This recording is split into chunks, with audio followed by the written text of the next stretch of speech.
नमस्कार बच्चों, कैसे हैं आप सब।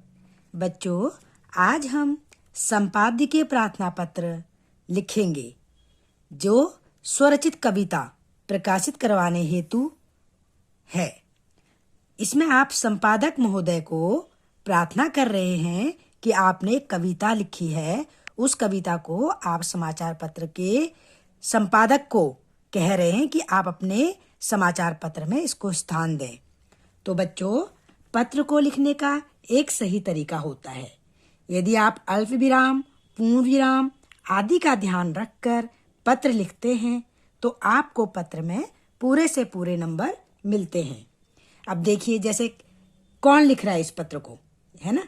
जो पत्र को लिख रहा है उसका एड्रेस होता है। जैसे आप इस पत्र को लिख रहे हो तो यहाँ पर आपका एड्रेस है। मैंने आपको बताया था कि यहाँ पर हम परीक्षा भवन लिखते हैं क्योंकि आप विद्यालय के परीक्षा भवन से यह पत्र लिख रहे हैं। इसके बाद आप किसको लिख रहे हैं उसका एड्रेस आएगा। तो देखिए, सेवा में श्रीमान संपादक महोदय को लिख रहे हैं, यहाँ अल्प विराम लगाएंगे। अब वो संपादक महोदय कौन से अखबार का है, कौन से समाचार पत्र का है। जैसे मैंने यहाँ लिखा है दैनिक जागरण, आप हिंदुस्तान टाइम्स या नव भारत टाइम्स कुछ भी लिख सकते हैं, और नई दिल्ली, फिर पूर्ण विराम। अब बच्चों, इसके बाद आप विषय लिखेंगे। विषय को आपने जो ऊपर हेडिंग दिया होता है उसमें से ही ढूंढ करके शॉर्ट में लिखना होता है, संक्षिप्त में लिखना होता है। तो यहाँ पर हम विषय लिखेंगे स्वरचित कविता प्रकाशित कराने हेतु। प्रकाशित का मतलब छपवाना। अब बच्चों, यहाँ लिखेंगे महोदय, महोदय के बाद अल्प विराम। फिर हम लिखेंगे निवेदन यह है कि मैं कक्षा, जिस भी कक्षा के आप विद्यार्थी हैं, मैंने यहाँ 8 लिखा है, का एक विद्यार्थी हूँ। मैं नियमित रूप से आपका समाचार पत्र पढ़ता हूँ। अब देखिए बच्चों, गर्ल्स यहाँ पर पढ़ती हूँ लिखेंगी, है ना। नियमित मतलब लगातार, रोज, प्रतिदिन।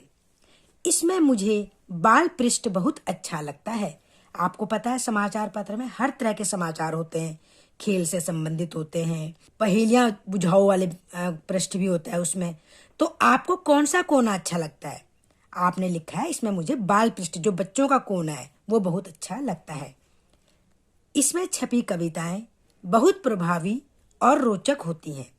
यानी कि आपके जो समाचार है उसमें जो भी कविताएं छपती हैं वो बहुत प्रभावी का मतलब क्या होता है, असरदार, और रोचक मतलब इंटरेस्टिंग होती हैं।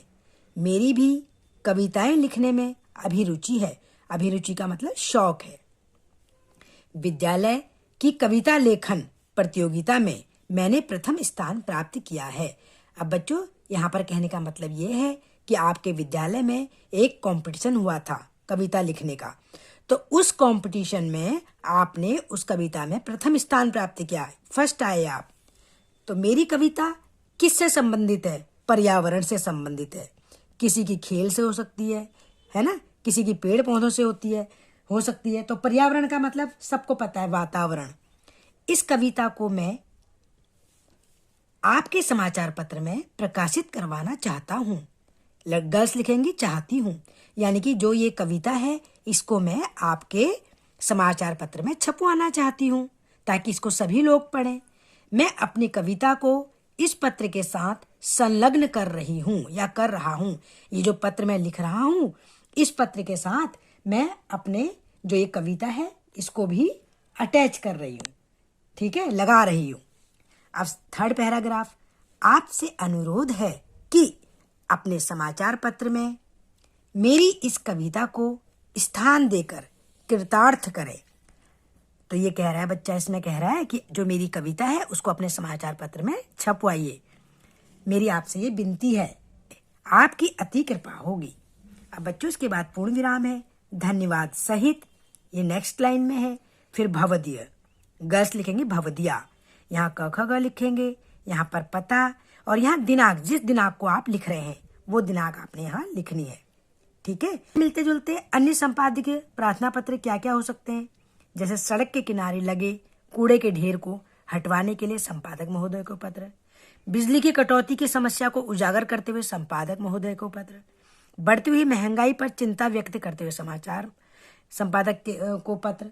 तो बच्चों, आपको ये पता है होना होगा कि जो ये जो पत्र है, पत्र को लिखने का एक तरीका है, उसको हमने ढंग से लिखना है। और समाचार पत्र का जो संपादक होता है वो समाचार पत्र का प्रमुख होता है, एडिटर होता है, उसको हम इंग्लिश में बोलते हैं एडिटर। वही डिसीजन लेता है या वही निर्णय करता है कि समाचार पत्र में क्या छपना है और कितना छपना है और क्या चीज नहीं छापनी। तो इसलिए हम उसको रिक्वेस्ट कर रहे हैं कि आप हमारी इस कविता को अपने जो समाचार पत्र है उसमें स्थान दें, उसमें छापें। तो बच्चों, आशा है आपको ये जो स्वरचित कविता प्रकाशित करवाने के लिए मैंने पत्र बोला है, ये आपको अच्छी तरह से समझ आ गया होगा। अब आप इसे अपनी नोटबुक में लिखिए। धन्यवाद बच्चों।